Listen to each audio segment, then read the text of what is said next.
বাসি ভাতের কাটলেট। হ্যাঁ, একদম ঠিকই শুনেছ। আজকে আমি তোমাদের সাথে শেয়ার করছি আগের দিনের একটু বেড়ে যাওয়া ভাত যেটা আমি রেখে দিয়েছিলাম সেটারই কাটলেটের রেসিপি। ভীষণই একটা ইউনিক রেসিপি, ঝটপট দেখে নাও আর একটা করে শেয়ার করে দাও। প্রথমে আমি এখানে ওই এক বাটি বাসি ভাত নিয়ে নিয়েছি, একটা গোটা পেঁয়াজ, তারপরে একটা গাজর, একটা বিট নিয়েছি, ধনেপাতা, কাঁচা লঙ্কা নিয়েছি। এবার প্রথমে পেঁয়াজ, কাঁচা লঙ্কা আর ধনেপাতাটাকে একদম ছোট্ট ছোট্ট করে এখানে কুচি কুচি করে কেটে নিতে হবে।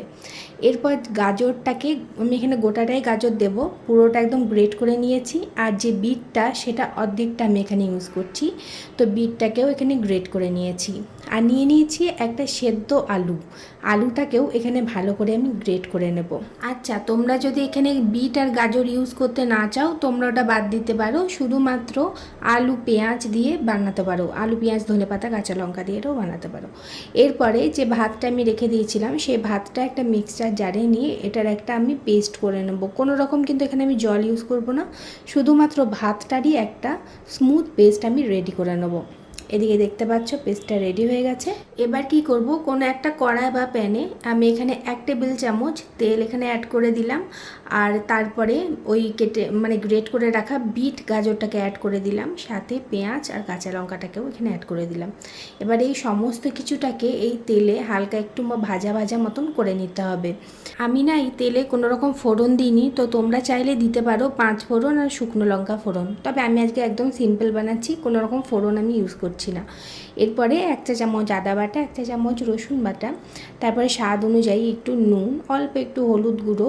আর আমি ওই ড্রাই রোস্ট করে নিয়েছিলাম শুকনো খোলায় জিরে আর ধনেটাকে, সেটাকে গুঁড়ো করে সেটারই 1 চা চামচ এখানে আমি অ্যাড করলাম। এবার সমস্ত কিছু ভালো করে একটুখানি মিশিয়ে নিয়েছি। ঢাকা দিয়ে 5 মিনিট এটাকে আমি রান্না করে নিয়েছিলাম লো ফ্লেমে। 5 মিনিট পর ঢাকাটা খুলে এবার আমি ওই যে পেস্ট করে রেখেছিলাম যে ভাতটা, সেটাকে আমি এখানে এবার অ্যাড করে দিলাম। আর তারপরে সমস্ত কিছুর সঙ্গে খুব ভালোভাবে এটাকে একটু মিশিয়ে নিতে হবে। দেখবে এই ভাতটা মেশানোর পর এটা একটুখানি ঠিক মতন হয়ে আসবে, একদম ঠিক হবে না, তো সেটার জন্যই আমরা আলুটাকে এখানে গ্রেট করে রেখেছি। তো এইবারে আমি এখানে আলুটা অ্যাড করে দিলাম আর ওপর থেকে অল্প একটু গরম মশলা দিলাম, দিয়ে ভালো করে এটাকে মিশিয়ে নেব। 5 থেকে 7 মিনিট মিডিয়াম ফ্লেমে এটাকে আমি ভালোভাবে একদম মিশিয়ে নিয়েছি। আর নামাবার আগে ওপর থেকে একটুখানি ধনেপাতা দিয়ে দিলাম। ধনেপাতা দিয়ে এটাকে খুব ভালোভাবে মিশিয়ে নেব। তারপরে গ্যাসের ফ্লেমটাকে আমি এখানে অফ করে দেব আর এটাকে ঠান্ডা হবার জন্য একটা সাইডে আমি এটাকে রেখে দেবো। এবার আমি এখানে নিয়ে নিয়েছি দুটো ডিমকে ভালোভাবে ফাটিয়ে নেব একটা বাটিতে। তারপরে ওপরে দিয়ে দেবো 1/4 টিস্পুন এখানে নুন আর 1/4 টিস্পুন এখানে দিয়ে দেবো গোলমরিচের গুঁড়ো, দিয়ে ভালোভাবে এটাকে একটুখানি ফেটিয়ে নেব। এরপর একটা থালাতে 4 টেবিল চামচ আমি এখানে ময়দা নিয়ে নিয়েছি আর নিয়ে নিয়েছি ব্রেড ক্রাম্বস। এবার হাতে একটু ভালো করে তেল বুলিয়ে নিয়েছি। তারপরে ওই যে ভাতের যে মিক্সচারটা করে রেখেছিলাম, তো সেইটার থেকেই এরকম আমি ভেজিটেবল চপের মতন আমি করছি। তোমরা চাইলে তোমাদের পছন্দ মতন যে কোনো শেপ এখানে তোমরা দিতে পারো। তো প্রথমে আমি ময়দায় কোট করেছি, তারপরে ডিমে এটাকে কোট করব, তারপরে কোট করব এটাকে ব্রেড ক্রাম্বসে। তো এটাকে আমি ডবল কোট করে নেব। ব্রেড ক্রাম্বসে কোট করার পর আবারও এটাকে আমি ডিমের মধ্যে কোট করব, তারপরে ডিমের মধ্যে ভালো করে ডুবিয়ে নিয়ে আবারও এটাকে আমি আরেকবার ব্রেড ক্রাম্বসে এটাকে আমি কোট করব। তোমরা চাইলে সিঙ্গেল কোটও করতে পারো, তবে আমার ডবল কোট একটু বেশি ভালো লাগে, সেই কারণে আমি করলাম। আচ্ছা, তোমরা যদি এখানে ডিম ইউজ না করতে চাও তাহলে তোমরা এখানে কর্নফ্লাওয়ার গোলার মধ্যেও এটাকে ডুবিয়ে করতে পারো ডিমের বদলে।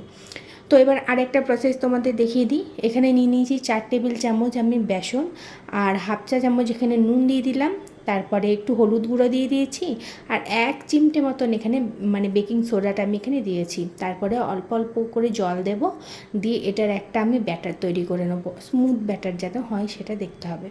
তো এদিকে দেখতে পাচ্ছ ব্যাটারটা একদম রেডি হয়ে গেছে এখানে পারফেক্টভাবে। তো আবারও আমি ওই ভেজিটেবল চপের মতন করছি এখানে। আর তারপরে এই যে বেসনের ব্যাটারটা আছে এটার মধ্যে এবার এটাকে আমি কোট করব। তো তোমরা এই প্রসেসটাও করতে পারো, ওটাও করতে পারো। সব সময় তো সবার হাতের সামনে ওই ব্রেড ক্রাম্বস এইসব থাকে না, বা কর্নফ্লাওয়ার বলো সেটাও থাকে না, তো সেই কারণে আর একটা প্রসেস আমি তোমাদেরকে দেখিয়ে দিলাম। এরপর তেলটাকে আমি গরম করে নিয়েছি আগের থেকে। তারপরে প্রথমে ওই যে ডিমের কোট করা যে চপ দুটো আমি মানে কাটলেট দুটো আমি করেছি সেই দুটাকে তেলে দিয়ে দিলাম। আর গ্যাসের ফ্লেমটা এখন লো টু মিডিয়ামে আছে। তারপরে বেসনে যেটা কোট করেছি সেটাকেও আমি তেলের মধ্যে ছেড়ে দিলাম। তবে ডিমে কোট করা যে কাটলেটটা সেটা কিন্তু ভাজতে বেশি টাইম লাগবে না, খুব তাড়াতাড়ি ভাজা হয়ে যাবে। আর বেসনে যেটা কোট করা সেটা একটু ধৈর্য ধরে সেটাকে মানে ভেজে নিতে হবে একটু ভালোভাবে, তবে সেটা একটু ক্রাঞ্চি হবে। তা নাহলে কিন্তু মানে ভেতরটা কাঁচা থেকে যাবে বেসনের, আর বাইরেটা মানে ক্রাঞ্চিনেস আসবে না। তো ধীরে ধীরে ওটাকেও ভাজতে হবে। এবার দেখতে পাচ্ছ দুটো কাটলেটই এখানে রেডি হয়ে গেছে। আমি একটা প্লেটে সার্ভ করে দিচ্ছি একটু স্যালাড আর সসের সাথে। তো আজকের ভিডিওটা তোমাদের কেমন লাগলো অবশ্যই কমেন্ট করে জানাবে। আর ভিডিও ভালো লাগলে প্লিজ একটা করে লাইক করে যেও, আর কমেন্টে জানাতে ভুলবে না আজকের রেসিপিটা তোমাদের কাছে কেমন লেগেছে।